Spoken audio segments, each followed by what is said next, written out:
नमस्कार, स्वागत आपका के हरियाणा पे। मैं हूं आपके साथ रमेश जाखड़। पिछले दिनों खाई शेरगढ़ में जो डकैती कहेंगे उसको, जो डकैती हुई, जो लूट हुई, उस मामले में जब परिवार के लोगों से बातचीत की गई जिनके यहाँ पे चोरी हुई थी, ये लूट हुई थी, उनका साफ तौर पे कहना है कि पुलिस कोई संतोषजनक कार्रवाई जो है वो नहीं कर रही है।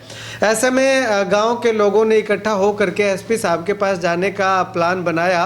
तभी जो है वो कुछ अधिकारी, पुलिस के अधिकारी उनके पास आ जाते हैं और उनको आश्वासन जो है वो एक दे दिया जाता है कि बहुत जल्द इस पे कार्रवाई की जाएगी।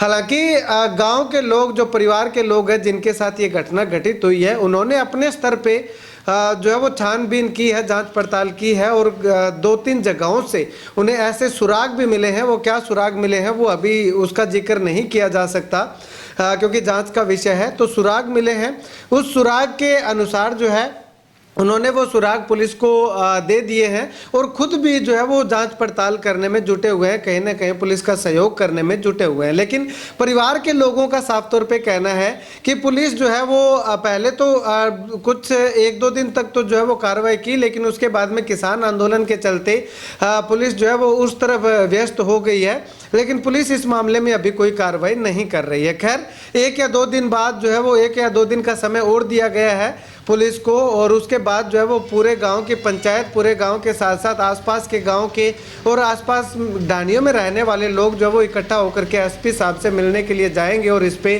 क्या अपडेट है वो जो है वो जवाब एसपी साहब से मांगने का प्रयास किया जाएगा।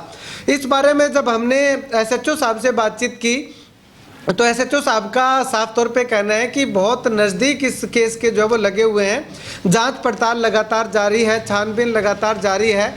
हाँ, हालांकि किसान आंदोलन के चलते थोड़े व्यस्त जरूर हैं, लेकिन एक तरफ जो है वो इस केस पे भी जो है वो उनकी नज़र लगातार बनी हुई है। लगातार जो है वो जांच पड़ताल, सबूत जुटाने का, साक्ष्य जुटाने का प्रयास जो है वो लगातार किया जा रहा है। अब ऐसे में एसएचओ साहब ने जो कहा उससे जो परिवार के लोग हैं वो संतुष्ट दिखाई नहीं दिए हैं। खैर, पुलिस का साफ तौर पे कहना है कि बहुत जल्द जो है वो इस वारदात को, इस गुत्थी को सुलझा दिया जाएगा, जिससे कि आसपास के लोगों के अंदर जो भय का माहौल बना हुआ है उसको कुछ हद तक जो है वो कम किया जा सके।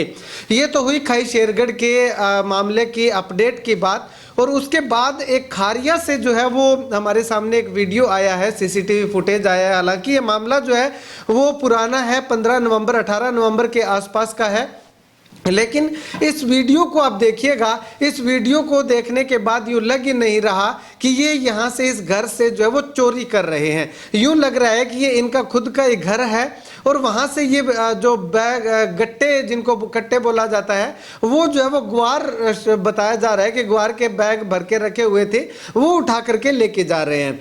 अब यहाँ पे पहली तस्वीर मैं आपको ये दोबारा से दिखाना चाहूँ तो यहाँ पे आप देखिएगा कि 2 युवक बाइक पे सवार होकर के आते हैं, एक घर के आगे रुकते हैं। दिन शाम के 5 बजे के लगभग का समय है और यहाँ से 2 महिलाएं भी जो है वो गुजर रही हैं। यानी कि इतने बेखौफ हो चुके हैं कि चलती फिरती गली के अंदर जो है वो घर से बैग उठा करके फरार हो जाते हैं। अब यहाँ पे रुक करके देखा जाता है, एक बार अंदर जा करके देख के आता है, उसके बाद दोबारा अंदर जाता है और एक बैग उठा करके लाता है और बाइक पे रख करके चला जाता है। इतना ही नहीं, उसके बाद घूम के वो गट्टा जो है, वो बैग जो है वो अपने घर पे रख करके या अपने ठिकाने पे रख करके दोबारा फिर से आते हैं। अब ये वो दूसरी तस्वीर है। यहाँ पे वो महिलाएं जो है वो दिखाई नहीं दे रही है क्योंकि महिलाएं पहली वीडियो में थी, पहला बैग जो लेके गए थे उसमें है, लेकिन अब इसमें महिलाएं नहीं है। तो इसमें आप देखिएगा कि फिर से आते हैं और दोबारा दूसरा बैग जो है वो उठा करके फिर से ले जाते हैं।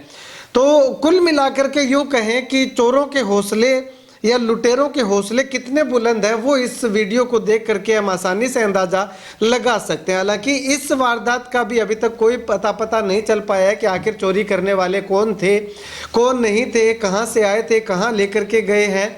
और इसके अलावा न जाने ऐसी कितनी ही घटनाएं होंगी जो अभी तक अनसुलझी ही पड़ी हुई है, कागजों के अंदर, फाइलों के अंदर बंद पड़ी हुई है। ये मामला जो है वो रानिया थाना का है और इससे पहले वाला खाई शेरगढ़ का जो मामला है वो अगर बात करें तो ओडा थाना का है। इससे पहले जो भैंस चोरी का मामला था वो भी अलग अलग थानों का था, लेकिन कालांवाली थाना पुलिस ने जो है वो काफ़ी तत्परता दिखाते हुए उसमें जो है वो कुछ लोगों को अरेस्ट किए हैं। और जो भैंस चोरी का मामला था उसमें पुलिस ने 3 और लोगों को अरेस्ट किए हैं। उसमें अगर बात करें तो वो उनको रेकी करने वाले थे। वो अगर बात करें तो जो मम्मड़ खेड़ा में जो भैंस चोरी हुई थी उस मामले में वो उनको यानी कि वो एक रेकी करने के आरोप में उनको जो है वो गिरफ्तार किया गया। उन्होंने पूरा रूट प्लान तैयार किया कि कहाँ किसके जो पशु है वो कहाँ बांधे जाते हैं, कहाँ से पशु चुराना आसान होगा, कहाँ से आप व्हीकल लेकर के आएंगे, कहाँ से आप निकल करके जाएंगे। और इसके अलावा एक अपडेट और है कि जिन 3 लोगों को और गिरफ्तार किया मम्मड़ खेड़ा से, उन लोगों ने जैसे भैंस चोरी हुई थी, भैंस चोरी होने के बाद में जो स्कूल के अंदर सीसीटीवी कैमरा लगे हुए थे उन कैमरा को भी जो है वो फुटेज मिटाने की कोशिश जो है वो की गई है। ये भी आरोप उन पे जो है वो लगा है, मामला दर्ज हुआ था। तो कुल मिलाकर के यूं कहें कि चोर अपने बेखौफ और बेबाकी से वारदातों को अंजाम देते जा रहे हैं, लेकिन पुलिस उनके पीछे पीछे जो है वो घूम रही है लेकिन पकड़ नहीं पा रही है। सबसे बड़ा सवाल ये कि आखिर कब तक पकड़े जाएंगे चोर, लुटेरे और ये डाकू। खैर, आप इस वीडियो को लेकर के अपनी राय कमेंट सेक्शन में कमेंट करके ज़रूर बताइएगा।